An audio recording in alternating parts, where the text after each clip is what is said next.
Hello friends, welcome to the new episode of my channel. আমি অরিত্র। এখন আমরা কথা বলবো যে নানির ছবি সারি পোটা শানিওয়ারাম নিয়ে, যেটার হিন্দি ভার্সনটার নাম হচ্ছে সুরিয়া স্যাটারডে।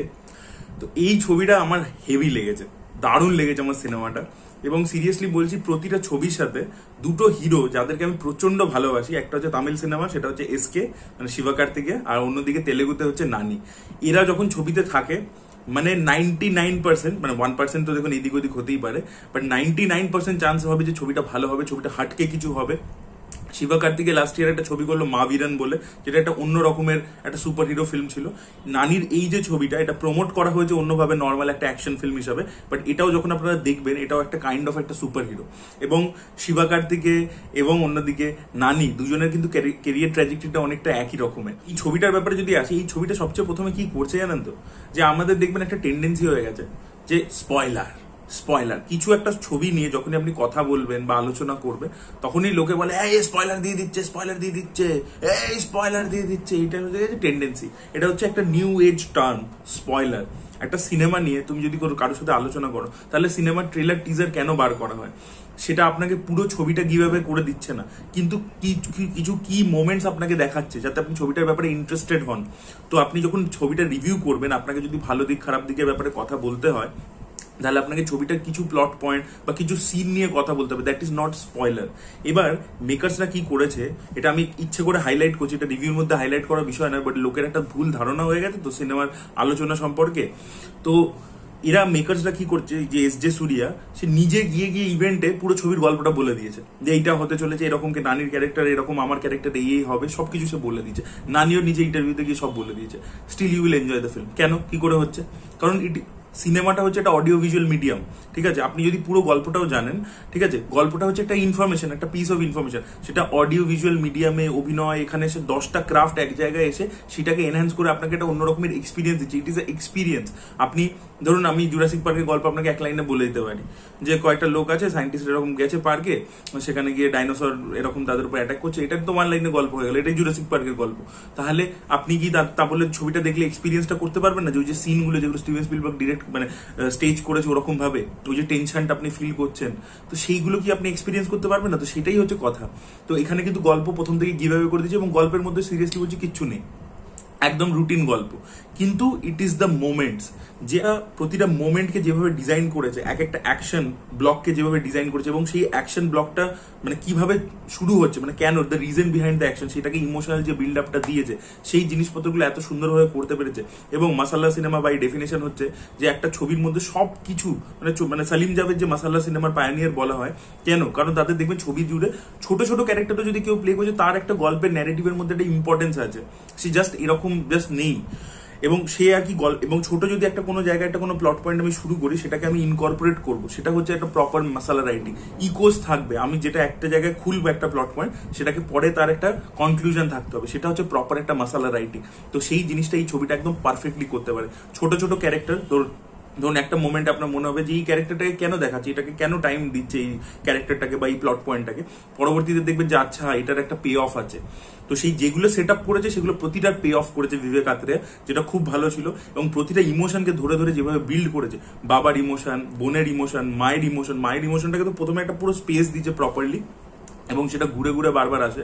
তারপরে ওর যে ছোটবেলার নানির যে ক্যারেক্টারটা, তার একটা ছোটবেলার একটা অ্যাঙ্গেল আছে প্রেমের, সেইটাকে ফেরত যেভাবে আনে, সব জিনিসপত্র এত সুন্দর করে কালমিনেট করেছে, যেটা দেখবার মতো।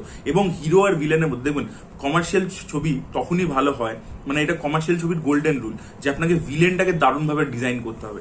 ভালো ভালো যে কোনো কমার্শিয়াল ছবি তুলে দেখবেন, মানাডু বলে একটা ছবি এসেছিল, তামিল ছবি, যেটা আগেন ওই টাইম লুপ নিয়েছিল। তো সেখানে কিন্তু এস জে সুরিয়ার যে ভিলেনের ক্যারেক্টারটা ছিল, অসাধারণভাবে ডিজাইন করেছিল। তো সেই জন্য কিন্তু মানাডু বিশালভাবে ওয়ার্ক করে, ডেফিনেটলি কনসেপ্টের জন্য, স্ক্রিন প্লের জন্য অবশ্যই, কিন্তু সেখানে ভিলেনের ক্যারেক্টারটা অসাধারণ ছিল, সেটা আমাদের খুব লাইকেবল হয়ে গেছিল।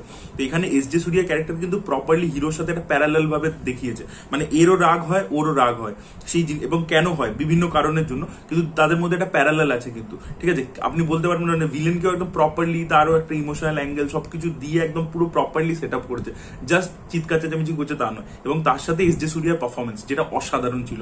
এস জে সুরিয়া, আমি বলছি মানাডু ছবিতে আমার হেভি লেগেছিল, মানে অ্যাজ এ ভিলেন দারুণ করেছিল, মানে কমেডি প্লাস একটা মানে ইভিলিশ সাইড দুটোর কম্বিনেশন করে অসাধারণ করেছিল। সেটা কিন্তু সে এই সুরিয়া স্যাটারডে ছবিটাতেও কিন্তু দারুণভাবে করতে পেরেছে, এখানেও কিন্তু তার পারফরমেন্স অসাধারণ ছিল। তার সাথে আমি বলবো যে মুরলি শর্মার যে ট্র্যাকটা যেটা কমেডির জন্য স্পেশালি রাখা হয়েছে সেটাও কিন্তু খুব ভালোভাবে ওয়ার্ক করে। এই ছবি কিন্তু কমেডি খুব ভালো ওয়ার্ক করে, ইমোশন তো বললামই ওয়ার্ক করে। নানির পারফরমেন্সও আউটস্ট্যান্ডিং ছিল, ঠিক আছে।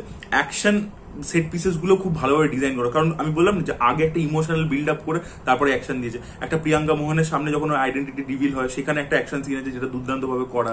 তারপরে ওর বাড়ির মধ্যে একটা অ্যাকশন সিন আছে সেটা খুব ভালোভাবে করা, এবং লাস্টে ফাইনাল যে ক্লাইম্যাক্সটা আছে সেখানে একটা যে বিল্ড আপটা দেয় না, সেই বিল্ড আপটা অসাধারণ। বাবার ক্যারেক্টারটা আসে ওই জায়গাটা ব্যাপক। বাস নানির যে ইন্ট্রোডাকশন অ্যাকশন সিনটা সেটাকে না খুব ভালোভাবে, মানে শর্টস গুলো ভালো, স্টাইলাইজেশন, কিন্তু মানে একটা কেমন মিউজিক ভিডিওর মতো, মানে ওটা একটা প্রপারলি অ্যাকশন সিন নর্মাল একটা থাকলে বেটার হতো, ওটাকে একটা মিউজিক ভিডিওর মতো করে মাল্টিপল সিনকে জুড়ে একটা মানে করবার চেষ্টা করেছে, সেটা আর কি অতটা জমেনি সেই অ্যাকশন সিনটা। বাট বাকি অ্যাকশন সিকোয়েন্সেস গুলো খুব ভালো, খুব স্টাইলাইজ ভাবে শুট করা।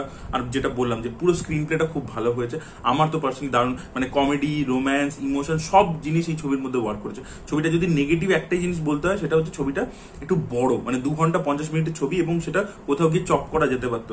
কারণ বিজয় কাতের যেটা মানে প্রবলেম হচ্ছে, মানে এটা দেখবেন ওর যে একটা সিনেমা করেছিল থ্রিলার সিনেমা, 3টে বন্ধুর গল্প, ব্রোচে বারোরা, ওই সিনেমাটা বা আন্টে সুন্দরের নিকিতেও একটা প্রবলেম আছে যে ও কি করে না একটু ইন্ডালজেন্ট হয়ে যায়, যে আমি এটা বানাচ্ছি আরো এই ওয়ার্ল্ডের মধ্যে ঢুকে যাবো, এটাও দেখাবো, ওটাও দেখাবো, সেটাও দেখাবো। তো সেই জিনিসপত্রগুলো অনেকটা ঘুরে ঘুরে ঘুরে ঘুরে অনেকবার রিপিট হয়ে যায় আর কি। এইটা জাস্ট ছোট একটা নেগেটিভ পয়েন্ট, এটা আপনার ছবি দেখার সময় কোনো ব্লকেজ হিসেবে কাজ করবে না। ছবিটা এতটা এন্টারটেনিং, এতটা এঙ্গেজিং, থরলি, মানে দুর্দান্ত ভাবে স্টেজ করা একটা ছবি। আমার তো পার্সোনালি দারুণ লেগেছে, পারফেক্ট মাসালা সিনেমা। এবং এই ছবিটা দেখার সময় আপনার কিছু পুরনো বাংলা ছবি যদি আপনারা দেখে থাকেন সেগুলোর কথা মনে পড়বে, আপনার প্রতিকারের কথা মনে পড়বে। ভিক্টর ব্যানার্জি মায়ের আঁচল মাথায় বেঁধে মারতে মনে আছে, এখানে নানি নিজের মায়ের আঁচল, যেটা মরে যাওয়ার সময় ওর মা যে শাড়ি পরেছিল সেই আঁচলটা হাতে বেঁধে মারে। দ্যাট ইমোশন, কিন্তু প্রেজেন্টেশনটা অন্যরকম ভাবে। ইমোশন গুলো কিন্তু মাসালা সিনেমার একই রয়েছে, যেটা 80s ছিল, প্রতিকার 80s এর সিনেমা, এবং প্রতিকার কিন্তু তেলেগু তামিল সিনেমাতে রিমেকও হয়েছিল, বাংলা থেকে তখন রিমেক হতো। প্রভাত রায়ের ছবি ছিল প্রতিকার। তো তারপরে আপনারা বুম্বাদার ছবি নিশ্চয়ই দেখেছেন যে মা যতক্ষণ বলছে না ততক্ষণ বুম্বাদা মারবে না। সেম ভাবে এখানেও কিন্তু এরকম একটা অ্যাঙ্গেল রয়েছে যে নানি কিন্তু নিজের রাগটা কেন খালি শনিবার দিনকেই বের করতে পারে, সেটার পিছনে একটা মায়ের ইমোশন আছে, সেটা মা আর কি ওকে বারণ করে। তো সেই জিনিসটাও খুব সুন্দর করে ওয়ার্ক করে। তো এই ইমোশনস গুলো কিন্তু আমাদের দেখা চেনা ইমোশন, কিন্তু সেটাকে প্রেজেন্টেশনের মাধ্যমে নতুন করে দিচ্ছে।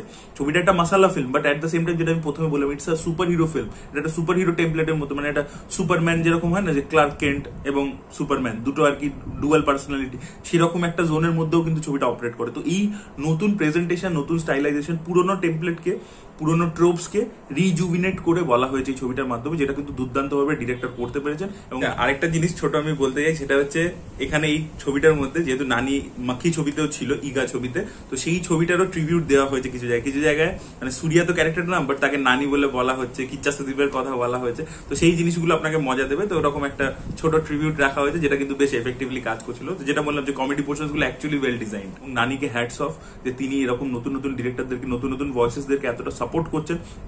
আন্টে সুন্দরের নিকি কিন্তু বক্স অফিসে চলেনি ছবিটা, তা সত্ত্বেও কিন্তু তার সাথে আবার একটা ছবি করা এবং সেই ছবিটা এত ভালো করা, এবং ছবিটা বক্স অফিসে কিন্তু ভালোভাবে পারফর্ম করছে। এই ছবিটা নর্থ ইন্ডিয়া রিলিজটা খুব বাজে হয়েছে, তাই জন্য হয়তো নর্থ ইন্ডিয়াতে সেভাবে কিছু করবে না। তেলেগুতে তো খুব ভালো চলছে, but I am very sure এই ছবিটা যেরকম শ্যাম সিংহ রয় বা আন্তে সুন্দরের নিকিও নেটফ্লিক্সে আসার পরে প্রচুর লোকে দেখেছিল, এই ছবিটা যখন ওটিটি বা ইউটিউবে আসবে বা টেলিভিশনে আসবে তখন কিন্তু যারা সাউথ সিনেমা লাভার্স তাদের কিন্তু খুব ভালো লাগবে। এই সিনেমাটা দে উইল থরলি এনজয়। এবং নানি একে একে ধাপে ধাপে এত ভালো একটা জায়গা ফাউন্ডেশন তৈরি করে নিচ্ছে না, অসাধারণ। মানে নানি থাকলে এখন মানে ছবি পয়সা উসুল, সিরিয়াসলি আমি বলছি। মানে তেলেগুতে এত ডিপেন্ডেবল স্টার আমি আর কেউ দেখিনি। তামিলে শিবকার্তিকেয়ন, তেলেগুতে নানি, এটাই বলা ছিল। আপনারা যদি দেখেছেন আপনাদের কি মতামত অবশ্যই কমেন্ট সেকশনে জানাবেন। এই ভিডিওটা ভালো লেগে থাকলে লাইক করুন, শেয়ার করুন, চ্যানেলকে সাবস্ক্রাইব করতে ভুলবেন না। বাই।